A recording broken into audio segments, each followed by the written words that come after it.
Special education school management council और एक निजी बैंक के ताउन से बच्चों में तहफ़ तकसीम।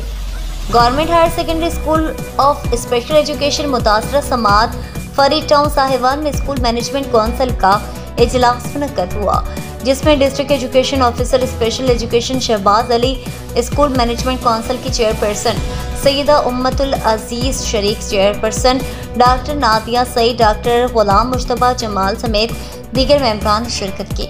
इजलास में स्कूल के मुख्तलिफ मसाइल और स्कूल में स्पेशल बच्चों को दरपेश मसाइल के हल के लिए तफसीली तबादला ख्याल किया गया। District education officer special education Shahbaz Ali ने स्कूल मैनेजमेंट काउंसिल की जानिब से बच्चों की फलाह बहबूद के लिए किए गए इक़दाम को सराहा। इस मौके पर बच्चों की हौसला अफजाई के लिए स्कूल मैनेजमेंट काउंसिल और एक निजी बैंक के ताउन से बच्चों में तोहफ़े भी तकसीम किए गए। इजलास के दौरान प्रिंसिपल नादिया सईद ने तमाम शुरका का शुक्रिया अदा किया और बच्चों की हौसला अफजाई के लिए तकसीम इनामात के इंतजामात पर senior hostel superintendent Mohammad Akhtar Joiya की काविशों को सराहा।